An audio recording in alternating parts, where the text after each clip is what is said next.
아이가 태어나면은 아들인가 딸인가, 그 다음에 손가락, 발가락, 그 다음에 이목구비가 다 있는지 없는지 외형에 치중을 하게 되는 경우가 많습니다.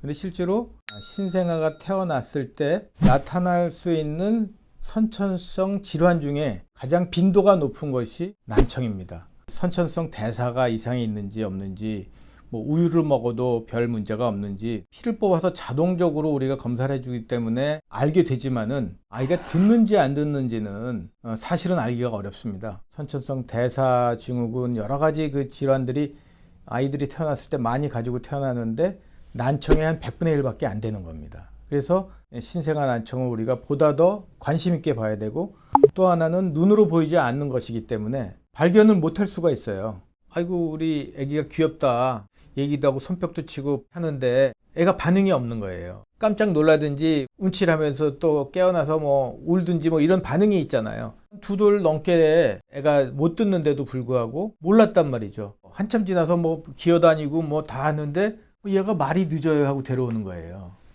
그러면은 검사를 해보면은 청력이 장애가 있는 거죠. 듣는 것은 말하는 것과 아주 불가분의 관계가 있기 때문에 듣는 것이 난청으로 인해서 어려워진다. 그러면 말을 하는 것이 늦어지게 됩니다. 2돌 이전에 저희가 재활을 시켜주면 여러 가지 치료를 하면은 그 언어 성장 발달 곡선이 정상 청력을 가진 아동 신생아들과 똑같이 갑니다. 그런데 2돌 이후에 발견되면은 발견되는 시기가 얼마나 늦어지느냐에 비례해서 언어 발달 그 커브가 떨어지게 되죠. 그렇게 되면은 언어 발달 연령도 떨어지게 되고 발음도 부정확하게 되고, 또 재활을 하는데 인위적으로 저희가 더 재활을 해야 되는 어려움이 상당히 많이 따르게 됩니다. 그러니까 2돌 이전에 발견이 되면 정상 청력을 가진 아이들과 동일하게 가는 것이고, 2돌 이후에 발견이 되면은 몇 배 이상의 수고와 노력을 많이 해야 되는 것입니다. 그런데 그것도 더 지나서 발견이 된다. 그렇게 되면은 그것은 이제 영구적인 어떤 언어나 발음의 장애를 갖고 나가게 되는 것입니다. 요즘에는 그래서 출산할 때나 한 달 이내에 그 의료기관에서 신생아가 정상적으로 듣는지 안 듣는지 그런 스크리닝 검사를 많이 합니다. 이것은 소리를 줘서 뇌에서 나타나는 반응, 소리를 줘서 그 청각세포에서 나타나는 반응을 보기 때문에 좀 특수한 검사죠. 통과가 된다 그러면은 청력이 그렇게 크게 나쁘지는 않고 정상적인 범위에 있기 때문에 염려를 안 해도 되지만은, 통과가 안 된다면은 재활을 시켜주거나 보다 정밀한 검사를 해야겠죠.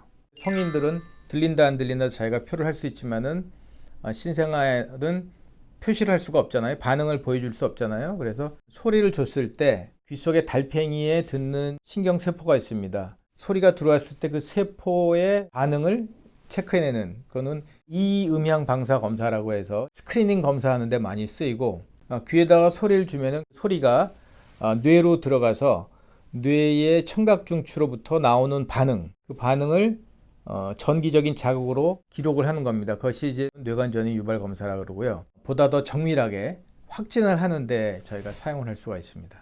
움직이지 않고 이렇게 자는 동안에 검사를 하는 것이 정확하게 나오는데, 한 달 이내에 그 신생아들은 하루의 대부분을 자는 형태로 있기 때문에 우리가 어렵지 않게 검사를 할 수가 있습니다.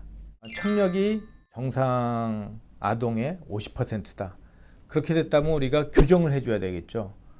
청력을 정상적으로 들을 수 있도록. 그러니까 빨리 보청기를 해서 들을 수 있게 해줘야 되고, 청력이 보청기를 써도 교정이 안 될 정도다 그러면 저희가 인공와우 이식 수술을 해줍니다. 소리를 듣게 해주는 수술이에요. 그러니까 달팽이관의 기능이 없기 때문에 소리를 들어서 그 달팽이관의 전기로 바꿔서 듣게 해주는 그런 특수한 수술입니다. 2살 이전에 수술을 해주게 되면은 정상적인 청력에 있는 애들과 거의 동일하게 하기 때문에 수술적인 방법 그리고 보청기적인 방법을 통해서 청력을 되찾아 줄 수 있죠.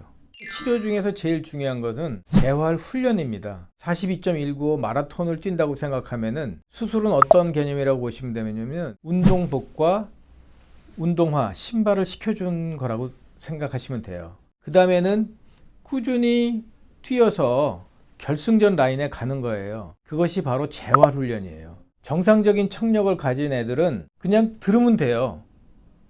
말을 일부러 배울 필요가 없어요. 듣는 것 자체가 말하는 거기 때문에. 근데 인공호흡 의식술 같은 수술을 했을 때는 그 기계를 통해서 듣기 때문에 듣는 메커니즘이 좀 틀려지거든요. 그래서 그것을 정상 애들처럼 들을 수 있도록 지속적인 말하고 듣는 훈련을 시켜줘야 되는 거예요. 우리가 아라고 얘기하면은 아라고 들어야 되잖아요. 근데 이건 기기이기 때문에 아라고 얘기했을 때 아라고 들리지가 않을 수가 있어요. 이것은 기계가 소리를 잡아서 전기로 넣어줘요. 전기로. 그러니까 소리가 전기로 바뀌는 과정에서 그 전기로 바뀐 것이 뇌에 자극이 가거든요. 그랬을 때 아라는 소리가 본인한테 들어온 것을 이 뇌에서 아라고 알 수 있도록 그 갭을 없애주고 이해시켜 주는 것이 언어 재활 치료예요. 나오는 발음으로 알 수 있는 거죠. 아라고 얘기했을 때 대 입에서 아라고 나올 수 있게끔 만들어주는 것이 언어 재활 치료죠.